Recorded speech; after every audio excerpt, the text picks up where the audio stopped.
Primeira carta de Paulo a Timóteo, capítulo 1. Nós vamos ler apenas o versículo 1, que diz assim: Paulo, um apóstolo de Jesus Cristo, segundo o mandado de Deus, nosso Salvador, e do Senhor Jesus Cristo, que é a nossa esperança. Amém? Podeis assentar, meus irmãos. Glória seja dada ao nome do Senhor. Como eu falei para os irmãos, não é porque é uma sequência da Bíblia em Tessalonicenses que vem em Timóteo que eu estou fazendo isso, não. Realmente eu estava pensando em ministrar para os irmãos a primeira carta de Pedro e também essa carta a Timóteo que Paulo escreveu. E como algumas coisas aqui são mais urgentes, vou dizer assim, para a nossa época também, tudo na Bíblia é urgente para a nossa época, mas essa é mais urgente do que o conteúdo da primeira carta de Pedro, embora nenhuma das duas deve ter esse tipo de prioridade, a prioridade é apenas que tenhamos disposição em interpretar, em traduzir a carta, interpretar para os irmãos e aplicá-la para o nosso contexto.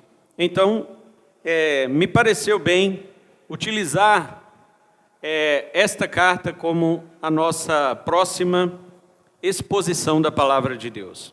Portanto, como eu mandei para os irmãos aquela imagem, aquela foto, aquela figura da exposição a Timóteo, eu vou chamar toda essa carta, os 6 capítulos, com o seguinte tema principal: como proceder na casa de Deus.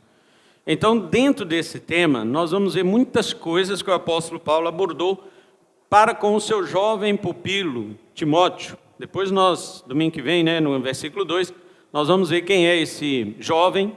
Hoje nós vamos falar sobre autoridade apostólica. Vamos ficar no versículo 1. Por causa das questões introdutórias desta carta, nós vamos falar primeiramente de Paulo. Eu havia feito o primeiro sermão sobre a pessoa de Timóteo, mas quando olhei para a sequência bíblica, primeiro, obviamente, Paulo se apresenta como o autor desta carta. E todos conhecemos o personagem Paulo, que é Saulo de Tarso. Ele é o nome mais famoso do Novo Testamento depois do nome de Jesus.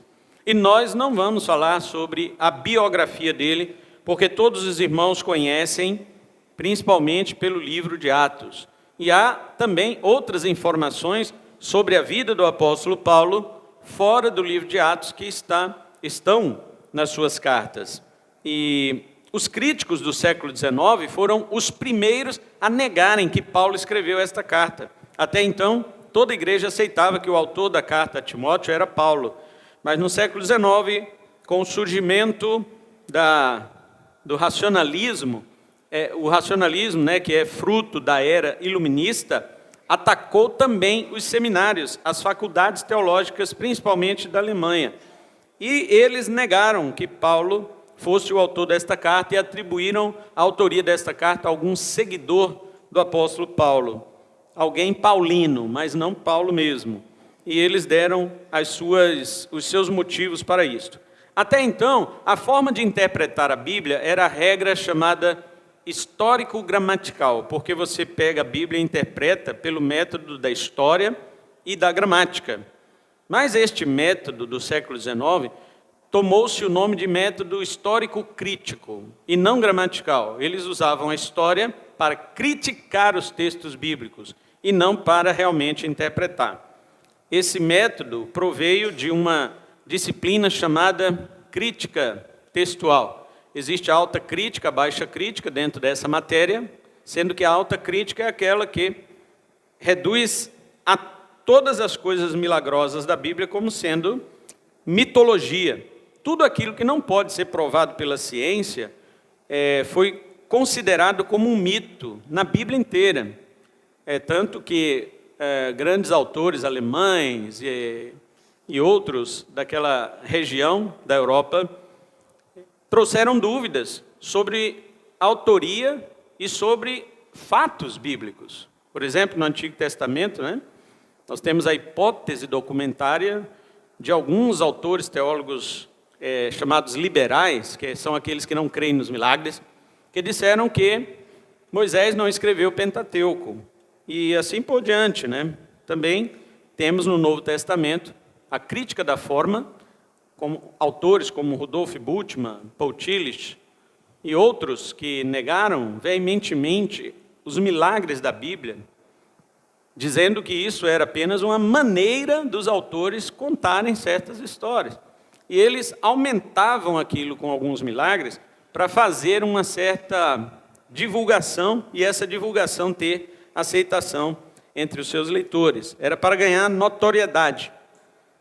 E eles dizem que, como milagres não existem, então devemos dar um novo significado a esses eventos na Bíblia.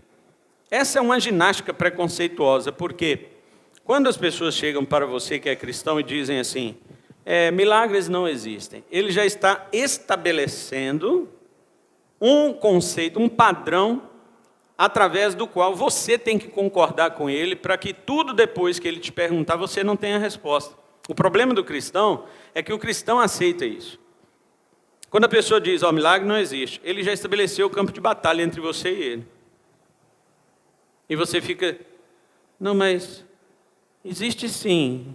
Fica igual criança. Esse não é meu. Não, é meu. Ninguém prova nada.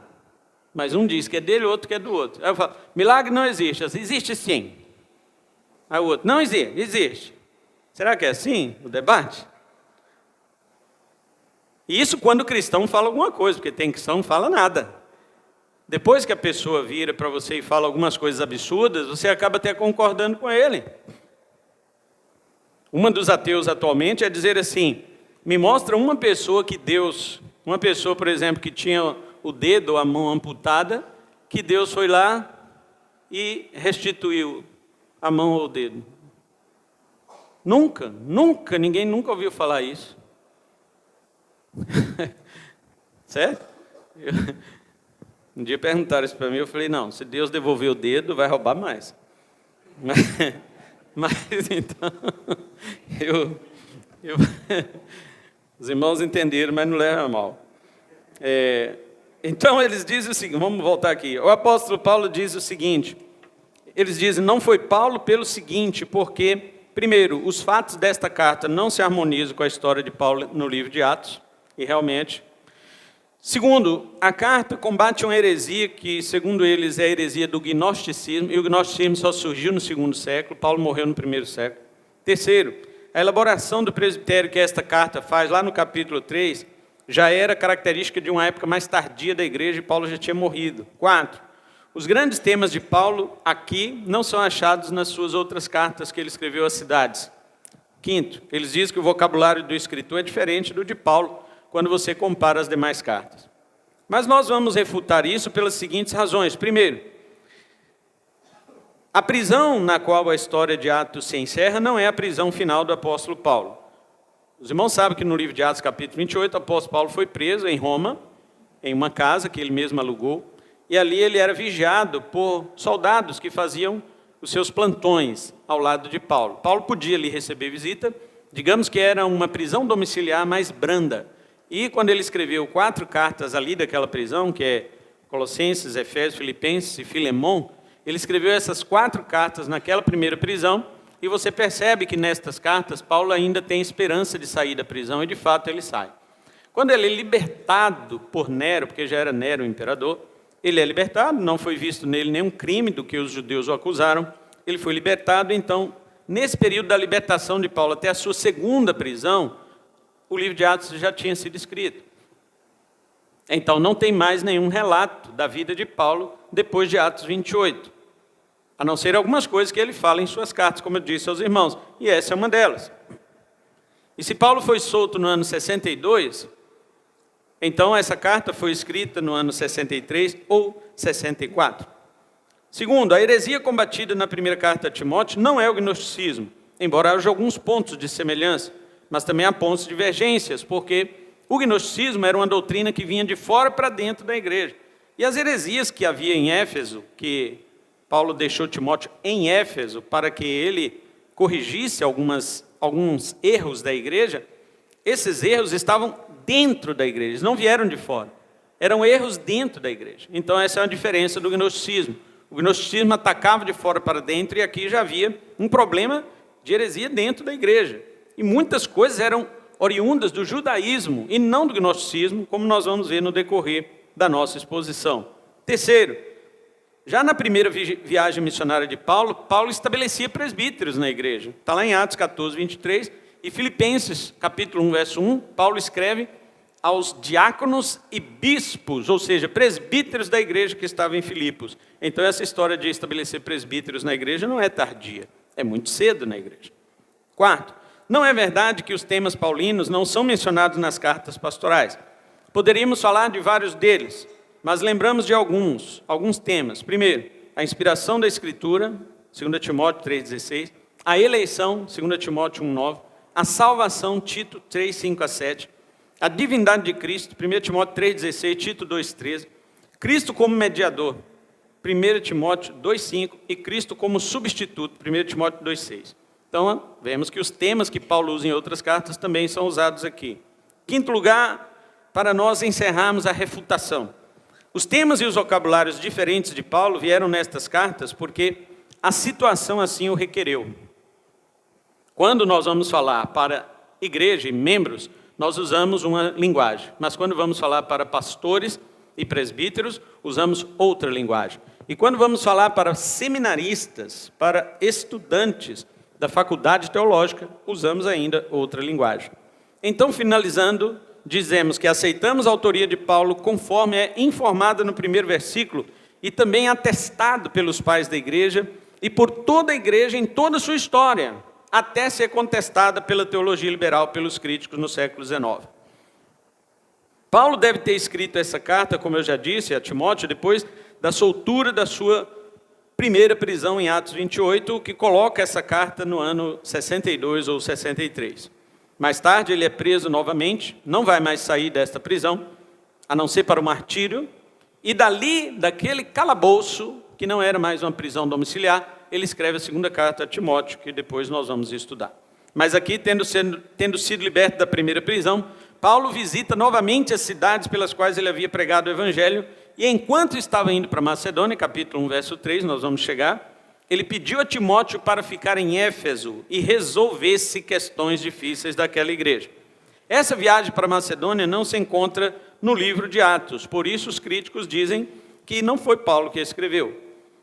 Na carta nós somos informados de muitas coisas que estavam ocorrendo naquela igreja. Então qual que é o panorama geral da primeira carta de Timóteo? Primeiro, havia falsas doutrinas, capítulo 1, 3 a 7, e 4, de 1 a 3, e 6, de 3 a 5. Havia uma adoração desordenada, capítulo 2, de 1 a 15, capítulo inteiro. Havia necessidade de estabelecer presbíteros e diáconos naquela igreja, e também doutrinar sobre suas qualificações, capítulo 3, de 1 a 14.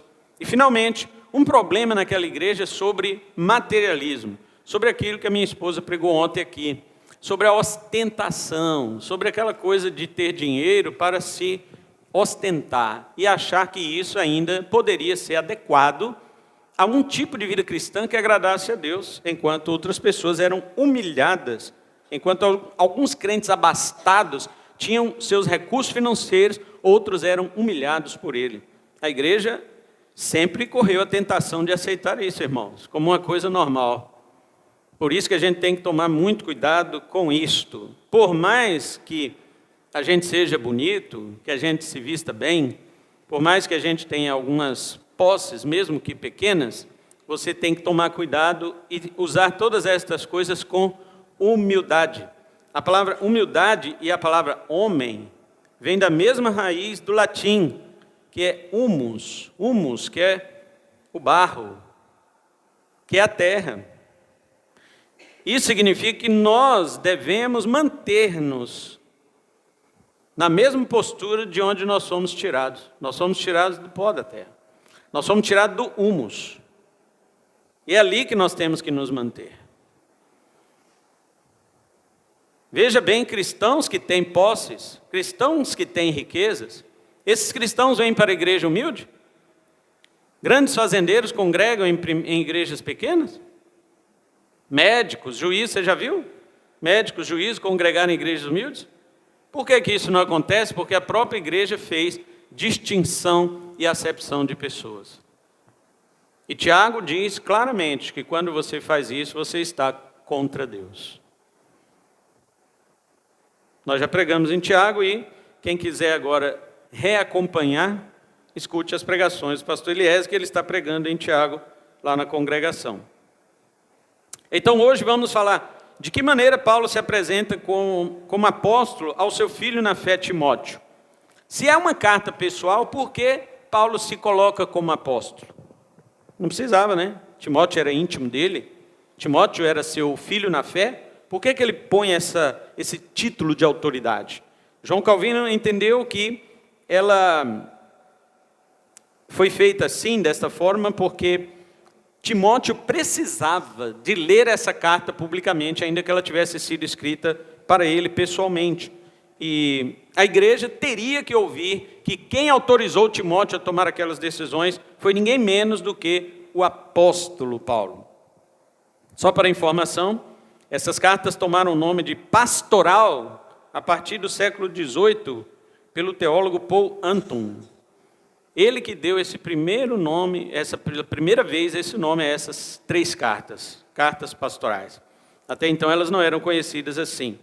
E Paulo queria dar o seu tom de autoridade para que Timóteo, em nenhuma hipótese, fosse rechaçado ou desprezado ao exercer as ordenanças aqui contidas para a igreja de Éfeso.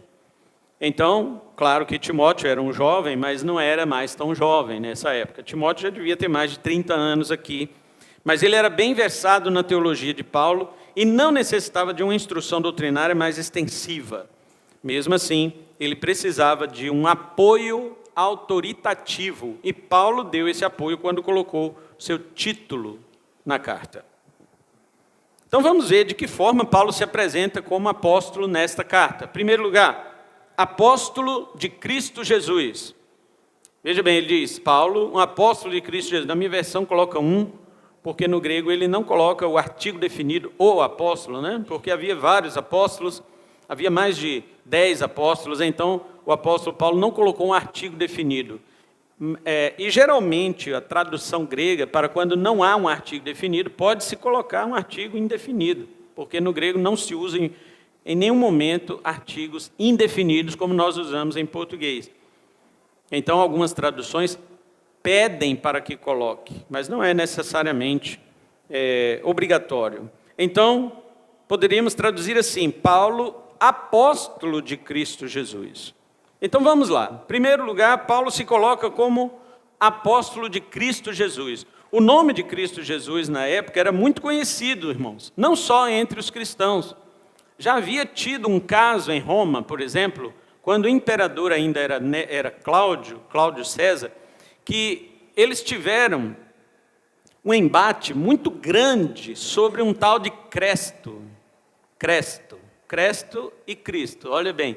Então, como as línguas, eram muito diversas naquela época, no Império Romano, eles provavelmente tiveram um embate enorme no Império Romano por causa de um tal de Cresto, isso está escrito lá em Atos. E Cláudio expulsou todos os judeus de Roma. Todos os judeus e cristãos ele expulsou, porque a maioria dos cristãos eram judeus naquela época. Ele mandou embora, sumam todos daqui por causa de um tal de Cresto. Quem é esse Cresto? É Cristo, obviamente, né? Então, por causa do evangelho sendo pregado em Roma, houve um rebuliço na capital romana, a ponto dessas pessoas serem expulsas. Judeus que não tinham nada a ver com isso, que nem gostavam de Cristo, foram expulsos de Roma também. Então, o ódio dos judeus aumentou ainda mais contra os cristãos, por causa dos seus privilégios. Então o nome de Jesus já era muito conhecido, porque o cristianismo se espalhou com intensa velocidade no primeiro século.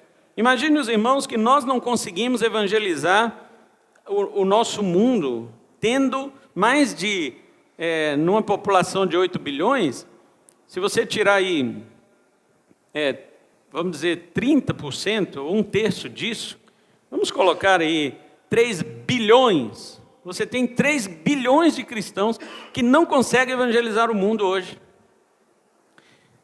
E segundo os cálculos missionários, o apóstolo Paulo sozinho evangelizou o mundo dele, 70% do mundo dele. Paulo sozinho evangelizou 70% do seu mundo.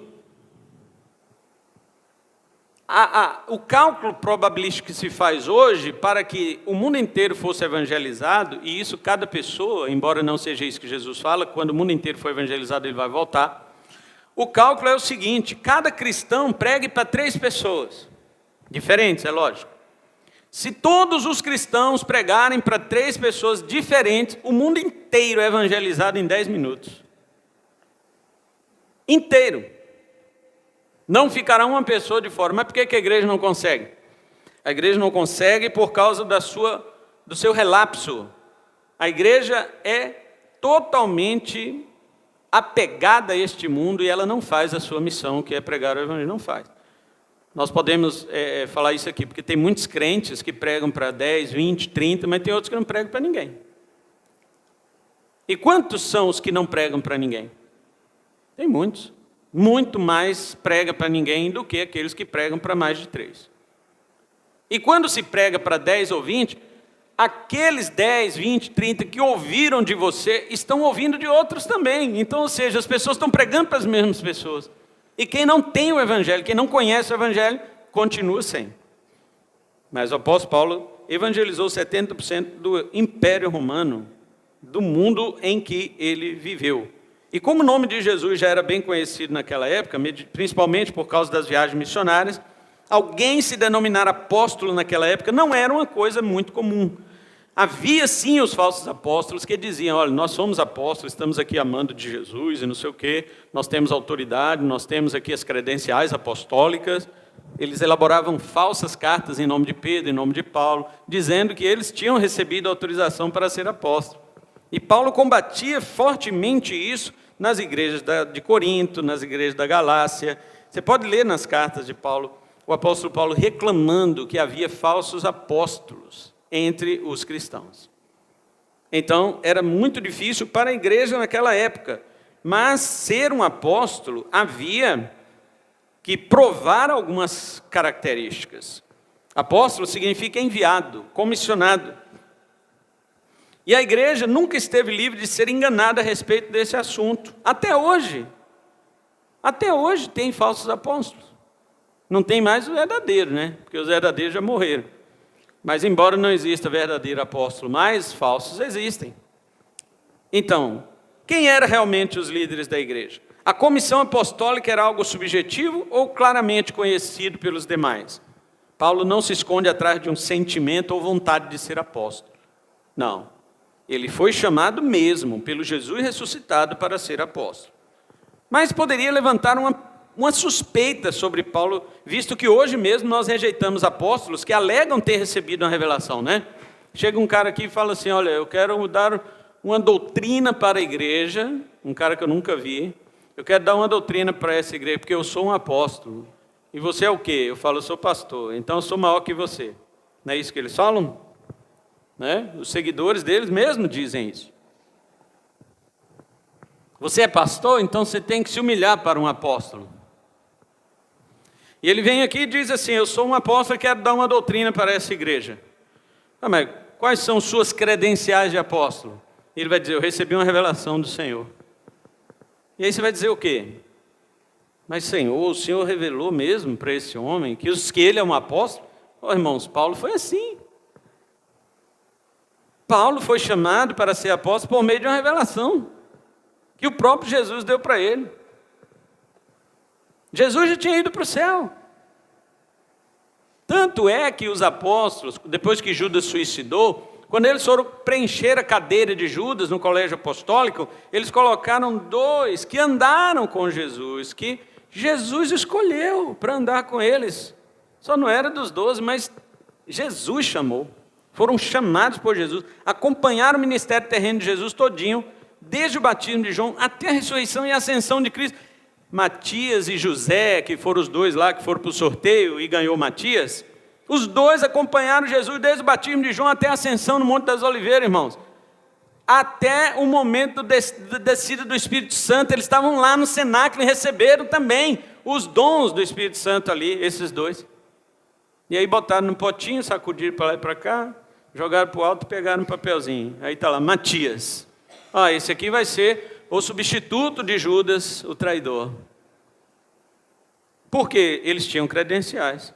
Agora chega um cara que nem morava lá em Israel, ele nasceu em Tarso, na Cilícia,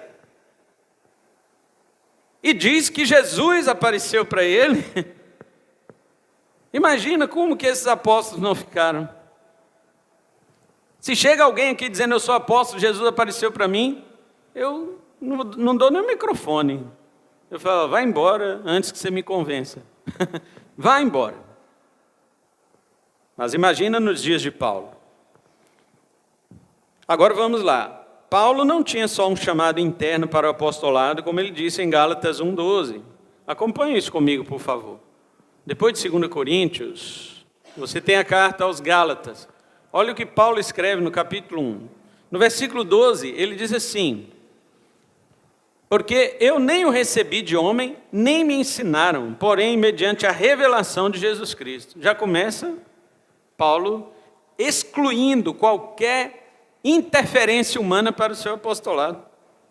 Ele também recebeu provas concretas a esse respeito. Vamos ler versículos 18 e 19. Olha o que Paulo diz.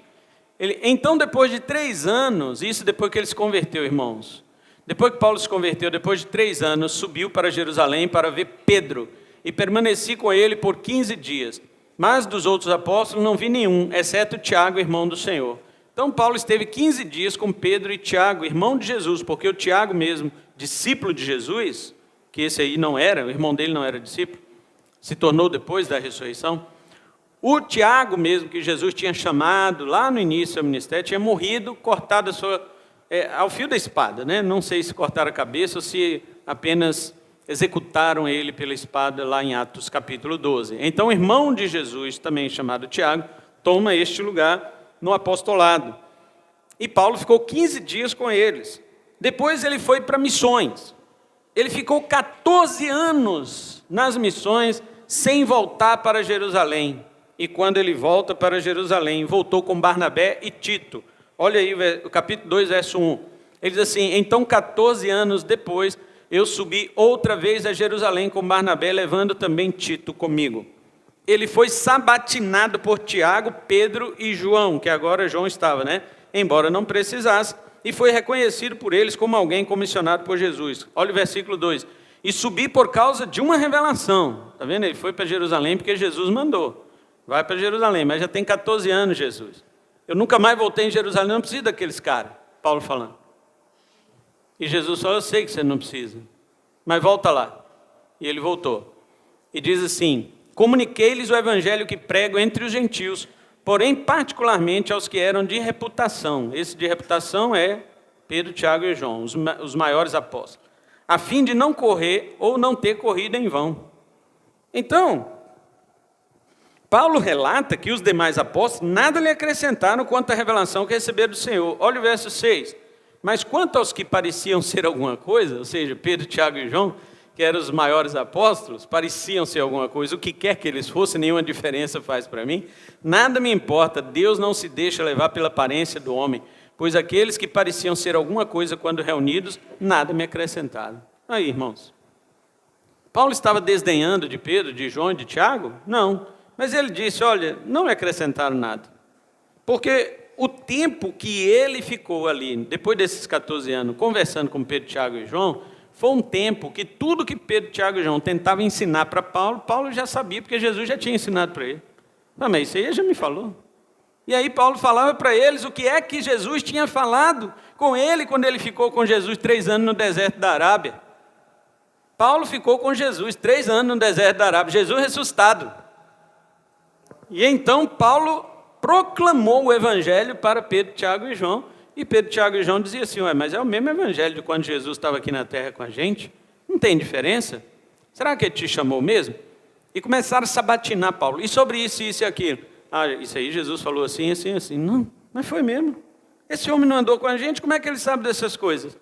Finalmente, eles foram convencidos. Versículo 9, Paulo diz assim, e quando Tiago, Cefas e João, Cefas é Pedro, né? Que Pedro é grego e Cefas é aramaico, mas os dois significam pedra. E quando Tiago, Cefas e João, que pareciam ser os pilares, perceberam a graça que me foi dada, deram a mim e a Barnabé suas mãos direitas em sinal de comunhão. nós iríamos aos gentios e eles aos judeus, aos circuncidados. Então veja que eles acabaram admitindo. Realmente, Paulo é um apóstolo chamado por Jesus Cristo. Vamos deixar esse homem pregar. Não somente Paulo foi reconhecido pelos demais apóstolos, como ele também operou sinais. Olha, este é a primeira evidência que Paulo era um real apóstolo, tá? Ele passou pelo colégio apostólico e foi sabatinado. Segunda evidência é que Paulo operava milagres. Todo cristão pode operar sinais e milagres. Você crê nisso? Não crê nada. Esses dois amém aí, não crê não. Qualquer cristão pode operar milagres, sim ou não? Está chegando. E embora qualquer cristão possa operar sinais e milagres, os apóstolos foram guarnecidos com este poder de modo especial para garantir a eficácia da sua missão. Lendo o livro de Atos, podemos ver os sinais e milagres realizados pelos apóstolos e futuramente por Paulo também. Então essa é a segunda característica. Paulo operava sinais. Alguns sinais da sua primeira viagem, por exemplo, quando ele pregou o evangelho para um procônsul chamado Sérgio Paulo, havia um mágico lá, um mago, chamado Elimas, ou Bar Jesus, que o pai dele chamava Jesus, né? Então, o nome dele era Elimas e ele praticava artes mágicas. Enquanto Paulo e Barnabé pregavam para o procônsul, este mágico ficava distraindo o procônsul para que ele não ouvisse a pregação. E Paulo disse para ele: filho do diabo, cheio de toda injustiça e engano, você não vai parar de perverter os retos caminhos do Senhor, não? Eis aí agora que teus olhos ficarão cegos e você vai precisar de alguém para guiar pela tua mão. Na mesma hora, o homem ficou cego. Aí o procônsul se converteu. Então veja, o apóstolo Paulo fazia milagres, o apóstolo Paulo tinha aceitação dos apóstolos. E outra característica é que Paulo foi chamado pelo Espírito Santo para seguir missões e estabelecer igrejas pelo mundo do Império Romano. Atos 13, de 1 a 3. Paulo fazia parte dos mestres da igreja em Antioquia. É claro que muitos missionários após isso também são chamados para missões e estabelecem igreja em todo lugar. Então as pessoas dizem, não pode haver apóstolos hoje? Mas veja, Paulo se tornou responsável por essas igrejas em um período em que os apóstolos ainda estavam vivos. Então aqueles apóstolos vivos podiam aceitar ou renegar o apóstolo Paulo. No entanto, eles aceitaram. Eles não consagraram Paulo como um evangelista ou presbítero. Não. Eles aceitaram e reconheceram Paulo como um apóstolo mesmo. Agora, a última característica de Paulo como um apóstolo, que era evidência, é que ele e seus escritos fizeram parte da Bíblia Sagrada, das Escrituras Sagradas. Jamais nenhum escrito paulino foi contestado por nenhum apóstolo. Ao contrário, o apóstolo Pedro corroborou as cartas de Paulo, chamando elas de Escrituras. Você já viu isso na Bíblia? O apóstolo Pedro chamou as cartas de Paulo de Escrituras. Segunda carta de Pedro, capítulo 3, versículo 15 e 16, o apóstolo Pedro diz assim: e considere que a longanimidade de nosso Senhor é a salvação, como também o nosso amado irmão Paulo, segundo a sabedoria que lhe foi conferida, vos escreveu. Como em todas suas cartas fala sobre estas coisas, nas quais há algumas coisas difíceis de entender, que os ignorantes e instáveis deturpam, e como também as outras escrituras para a sua própria destruição. Então Pedro chamou as cartas de Paulo e chamou de outras escrituras. Eles deturpam as cartas de Paulo como fazem com as outras escrituras. Se é outras escrituras, é porque a carta de Paulo era escritura. E esta palavra grega, grafê, no singular, ou grafai, no plural, significa escritura inspirada. Tá? Inspirada. Nós vamos, quando ministrarmos sobre as cartas de Pedro, vamos falar sobre isso, mas também Timóteo fala sobre isso na segunda carta, capítulo 3, versículo 16. Toda escritura é divinamente inspirada. E Pedro está chamando aqui a carta de Paulo de escritura. Escritura no grego é grafê, significa escritura divina, não qualquer escritura. Então Paulo escreveu praticamente metade do Novo Testamento. O Novo Testamento tem 27 livros, 13 são de Paulo. Os apóstolos reconheceram não só a capacidade intelectual revelacional de Paulo, mas também sua disposição missionária. Ninguém fez mais pela expansão do Evangelho do que Paulo em seu tempo. Volte em 1 Coríntios, capítulo 15, olha o que Paulo diz acerca disto. 1 Coríntios, capítulo 15 e o versículo 10. Paulo diz assim: mas pela graça de Deus sou o que sou, e sua graça que foi concedida a mim não foi em vão, mas eu trabalhei muito mais do que todos eles, todavia não eu, mas a graça de Deus que está comigo. Está vendo? Paulo trabalhou mais que os outros 11 apóstolos. Os outros 12, né? Que Matias estava lá. Então Paulo trabalhou mais do que os outros 12 apóstolos. Os irmãos estão percebendo? O que temos nos apóstolos atuais? Eles escrevem e pregam coisas completamente avessas às Escrituras. Você vai ler um livro do apóstolo fulano de tal, todo o escrito do cara é contrário à Bíblia. Se fosse igual à Bíblia, ele já não seria apóstolo. Imagina sendo contra a Bíblia que ele escreve. E o povo ainda chama de apóstolo. Hein? Pode falar mais alto que eu escuto. Tem os apóstolos aí no sul, né? No norte, Luiz Hermínio no sul. Nós temos aqui em Manaus o René Terra Nova, agora que é patriarca, não se satisfez mais com o título de apóstolo. Apóstolo ficou muito comum. Ele consagrou 1000 apóstolos. Então ele tem que ser mais que apóstolo. E cada um para ser consagrado, imagina quanto tinha que pagar, né? Então, essas pessoas escrevem e pregam coisas completamente fora das Escrituras, e mesmo que pregasse corretamente, ou escrevesse corretamente, nunca poderiam ter esse título, porque não foram comissionados para este fim diretamente pela pessoa de Jesus, nem seus escritos podem ser incluídos no cânon bíblico, pois não são inspirados. Se os apóstolos de hoje fossem bíblicos, poderíamos pegar os seus escritos e incluir na Bíblia, porque escrito de apóstolo é inspirado. Nisso, a Igreja Católica é mais coerente do que esses gedozeiros. A Igreja Católica considera que todos os papas, quando se assentam na cadeira, né, que eles chamam de ex-cátedra, quando eles se assentam na cadeira para escrever as encíclicas papais, eles são tão inspirados pelo Espírito Santo quanto foram os apóstolos que escreveram a Bíblia. Por isso que as bulas papais, segundo o catolicismo, são também inspiradas pelo Espírito Santo. Agora veja os evangélicos. Os evangélicos têm apóstolo. Os evangélicos têm patriarca, tem querubim, vice-cristo, né? Os caras têm tudo quanto é. Agora é profeta, a moda é profeta, né? Eu sou o profeta tal. E aí, olha o meu Pix aí no Face. Vai enviando aí a oferta que tem uma profecia para você. Aí os bobão vai lá, pique. E manda lá um picles, né? Alguma coisa assim. E depois recebe uma profecia: tua vitória está chegando. Como assim? Tua vitória está chegando. E o Pix já foi. E o bobão escutou só isso. Tua vitória está chegando. Aí ele sai de lá chorando. Eu recebi uma palavra de Deus. Que palavra de Deus? A palavra de Deus é quando se prega a Bíblia. E aí o crente se distrai, olha para cima, parece que tem um Bar Jesus, um Elimas, fazendo umas mágicas para ele, se distrair da palavra de Deus, não presta atenção não. Mas quando começa a profetizar, silêncio que Deus está falando, Deus está falando. É o diabo falando na boca do safado, e o crente dizendo, o Deus está falando, cala a boca. Aí quando você prega a Bíblia, que é Deus falando, tem um Bar Jesus, um demônio, do lado do crente, distraindo ele, para ele não ouvir a palavra.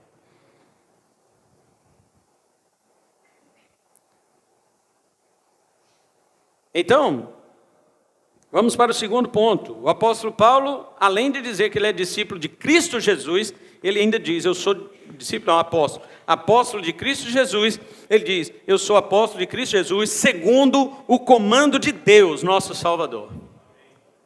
Na sua Bíblia deve estar mandato, né, ou ordem, alguma coisa assim. Mas a palavra grega é epitagê, que quer dizer comando, ordem, mandamento, autoridade, diretiva, injunção, instrução, mas referindo-se a uma tropa, a um exército. A palavra grega tasso, de onde vem a palavra tático, é usada aqui na raiz desta palavra que o apóstolo Paulo diz. Eu sou apóstolo de Jesus Cristo, não de outro. Eu não sou um falso apóstolo. Eu sou apóstolo de Jesus Cristo. Eu fui testado pelos 12 e eu passei no teste. Passei no teste por revelação. Tudo que Jesus revelou para eles quando estava na terra, revelou para mim depois que foi ascendido ao céu. Não é assunto, não, ascendido. Jesus foi ascendido ao céu e voltou em espírito para revelar a sua palavra para mim, o seu evangelho para mim. Paulo diz claramente: eu não recebi o evangelho de homem nenhum. Homem nenhum pregou o evangelho para mim. Os gedozeiros não falam? Foi Barnabé. Quem é Paulo? Se não fosse Barnabé, quem seria Paulo? Paulo seria Paulo, o mesmo Paulo, que é hoje com ou sem Barnabé. Porque quem chamou ele foi Jesus. Quem instruiu ele foi Jesus. Quem pregou para ele foi Jesus. Quem chamou ele foi Jesus. Barnabé, Paulo repreendeu ele na frente dos outros, quando repreendeu Pedro. Falou: Pedro, você está sendo hipócrita, porque quando os judeus não estão aqui, você come com os gentios. Na hora que os judeus chegam, você se levanta: não estava comendo com ninguém não. Com medo da represália dos judeus? Deixa de ser hipócrita, Pedro. Paulo falou isso. E virou para Barnabé: e você está indo na onda dele. Falou bem assim. Se não fosse Barnabé, quem seria Paulo? Esse povo tira umas ideias. Aí lança livro lá do A.B. Uber, né? Fator Barnabé. Racha de vender. Porque os crentes querem novidade que não tem na Bíblia. Tudo que não tem na Bíblia, que é contra a Bíblia, vende. Agora o que é bíblico fica parado nas prateleiras. E isso eu perguntei para uma vendedora de livraria evangélica. Falei: por que você não tem uns livros aqui que me interessam, por exemplo? Livros teológicos, livro de John Stott, do David Martin Lloyd Jones. Não, nem sei quem é não, pastor. Porque se a gente colocar esses livros aqui, não vende. A gente tem que colocar porcos na sala. Mas vocês têm que colocar mesmo? A gente tem que colocar aqui porcos na sala. Temos que colocar Este Mundo Tenebroso. Temos que colocar aqui Ele Veio para Libertar os Cativos, Rebecca Brown. Temos que colocar aqui A Unção da Prosperidade. É isso que o povo quer e nós estamos querendo vender. Eu falei: você está certo. Né? Então não é aqui meu lugar para procurar esses livros. Está vendo? Está vendo, irmãos? Então a pregação é da mesma forma, mas Paulo diz: ele era apóstolo de Jesus. De Jesus. E não só isso, é segundo o comando de Deus, o nosso Salvador. A Trindade está envolvida nisso. A Trindade estava envolvida em chamar Paulo para o apostolado. Ele não é só um apóstolo de Cristo, ele é de acordo com o mandato de Deus.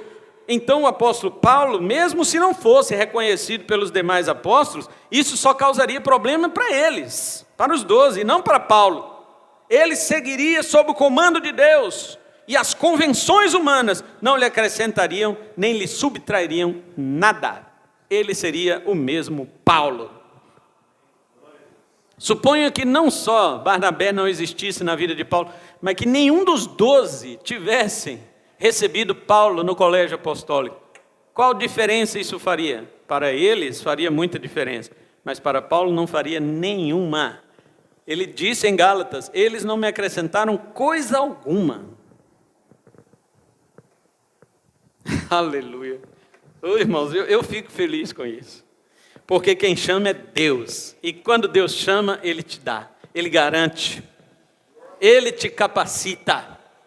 Quando Deus chama, vamos falar aqui de pastor ou de liderança, né? Não vamos falar de apóstolo, a não ser esses que nós estamos estudando na Bíblia. Quando Deus chama uma pessoa, não são convenções humanas que lhe acrescentam nada. Deus é seu general.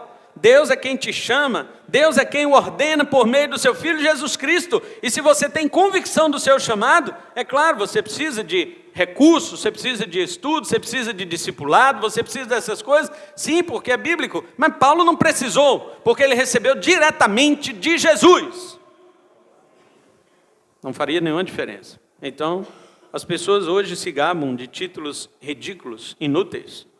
Há um reconhecimento acadêmico agora para muitas pessoas, sobretudo. Você é pastor há quantos anos? Eu sou 30 anos. Estava pensando nisso hoje. Meu Deus. Coloquei minha foto lá no perfil, sendo batizado. Pastor Pedro Loyola Bandeira me batizou. Eu tinha 11 anos. 1985. Tem 40 anos que eu sou batizado. 30 anos pastoreando. Fui consagrado em 12 de fevereiro de 95, aos 21 anos. 30 anos de pastor, 40 anos de batizado, quase 50 de crente. E você sabe o que é? As pessoas querem dizer para você qual é o título que você tem que ter, qual é o canudo que você tem que ter, qual é o diploma que você tem que ter. Olha, os reconhecimentos acadêmicos são importantes, mas para o ministério pastoral, antes deles, é o chamado de Deus para a sua vida. Meu querido, se você não tiver o chamado de Deus, você pode fazer faculdades de doutorado em teologia, você pode ser pós-doutor em teologia, pode ser o que for. Se Deus não tiver um chamado para você, você pode até servir no reino de Deus, e não é inútil não. Vai ser um mestre, vai ser algum...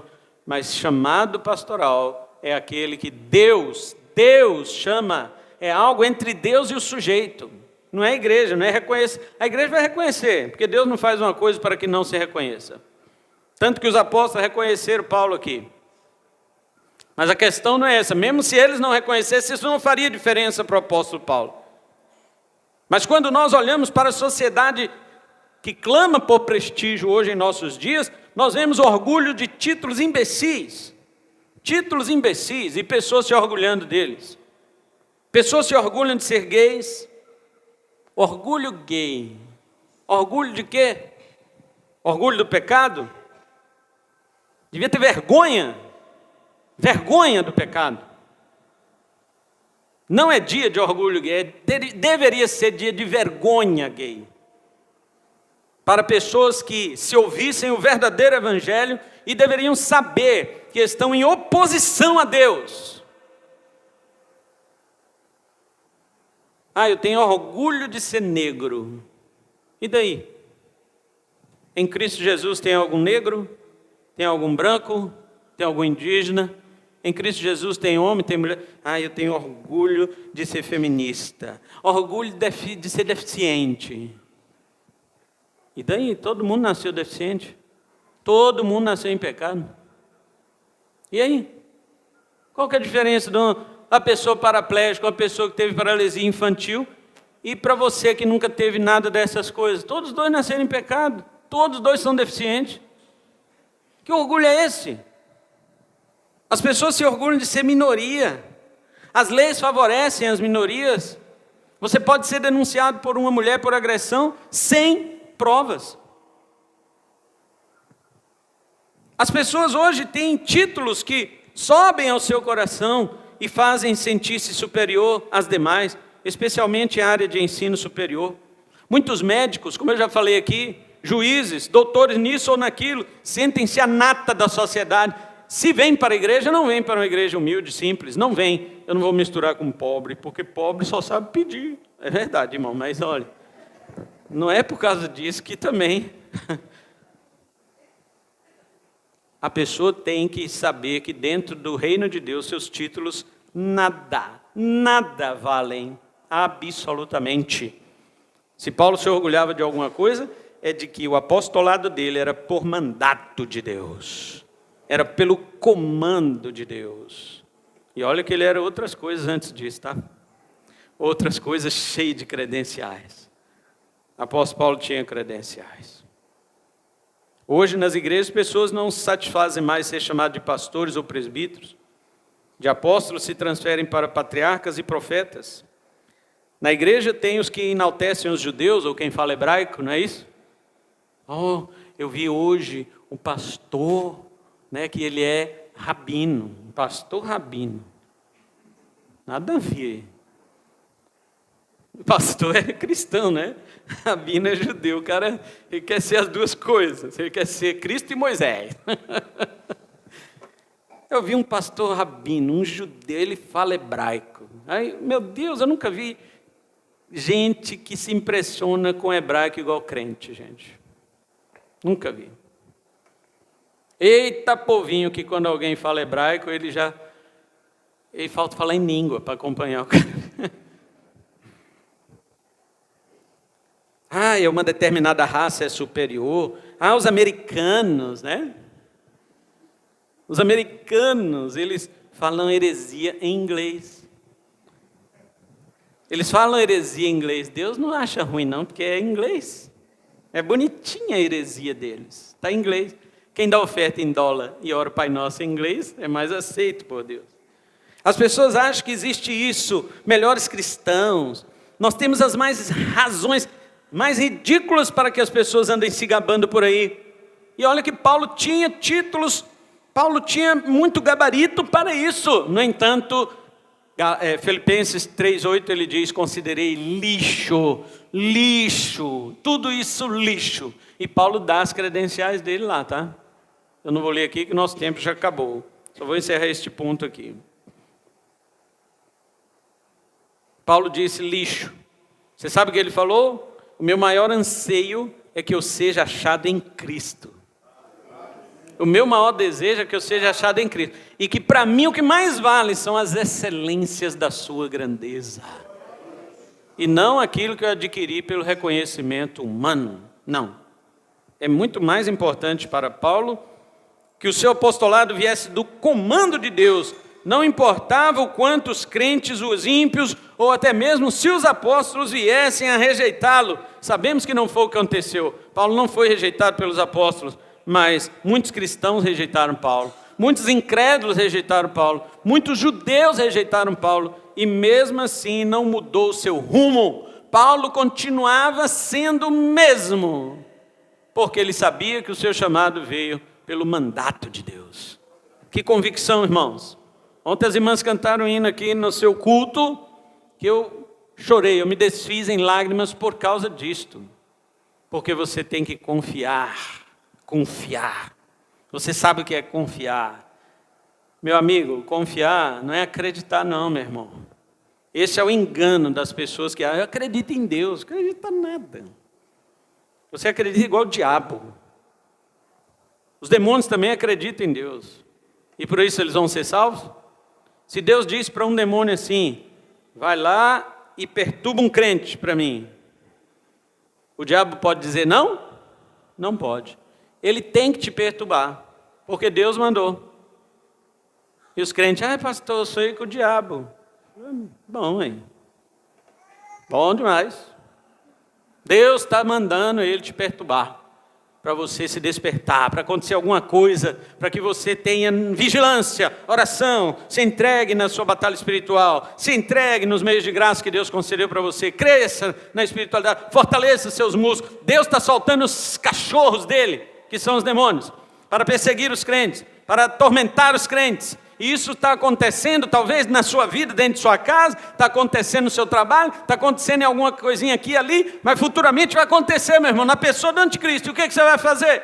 Se agora você está arriando, se agora você não está aguentando, você vai aguentar quando realmente o cavalo dele, o maior cavalo do diabo, que é o anticristo, estiver presente? Você não vai aguentar, você não aguenta nem o problema de sua casa. Você não aguenta nem a perseguição que o diabo está fazendo no trabalho. E a do anticristo, que vai ser em todas as áreas, vai fechar o cerco.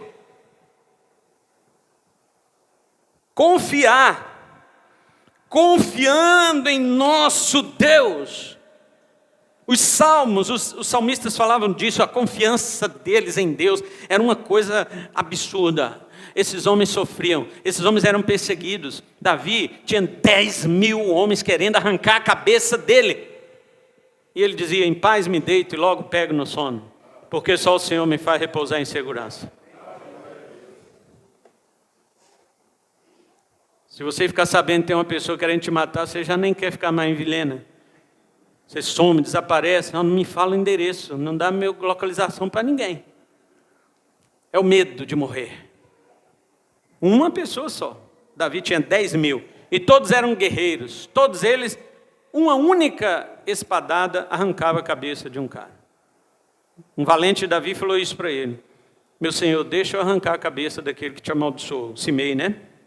E falou: ele te amaldiçoou, eu juro para o senhor que só uma eu arranco a cabeça dele, eu não dou o segundo golpe. Ele falou para Davi. Esses homens não erravam, e era 10.000 querendo a cabeça de Davi. Em paz me deito, e logo pego no sono. Porque só tu, Senhor, me fazes repousar em segurança. Você confia no Senhor? Confia mesmo? Confia mesmo? Então a confiança é quando você olha para tudo na sua vida que está destruído, desgraçado, arrebentado, mas você olha para o alto e diz: estou inabalável na rocha, nada me abala, porque estou em Cristo. Não interessa o que está acontecendo.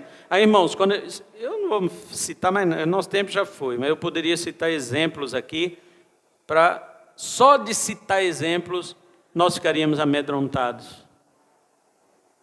E será que podemos dizer: eu confio mesmo no Senhor?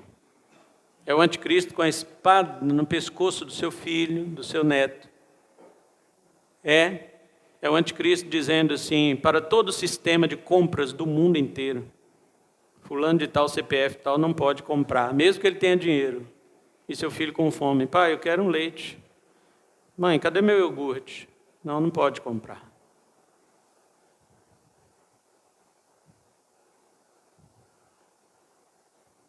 Porque nós pensamos contra nós. Mas o diabo não é bobo. Ele também aprendeu nesse tempo todo como realmente torturar um cristão. Então, nada mudou o rumo de Paulo. Eu quero encerrar isso aqui, porque vamos falar algumas coisas ainda sobre o apostolado dele, né? Mas quero dizer isso para os irmãos. Você tem convicção de quem foi que chamou você? O mesmo Deus que te chamou é o mesmo Deus que comissionou. Você não é apóstolo, eu não sou apóstolo, ninguém vai ser. Podemos até fazer algum trabalho dos apóstolos, que é viajar, pregar o evangelho para as nações, plantar igreja, operar milagres, curas, sinais e maravilhas. Podemos escrever bons livros, não são inspirados, mas são bons livros. Nunca vamos ser apóstolos, mas você tem convicção do seu chamado de Deus para a sua vida? Ou qualquer coisa está acontecendo em sua vida: não vou fazer isso mais para Deus não, porque essas coisas estão acontecendo comigo. Você nem faz ideia do que aconteceu com Paulo, irmãos.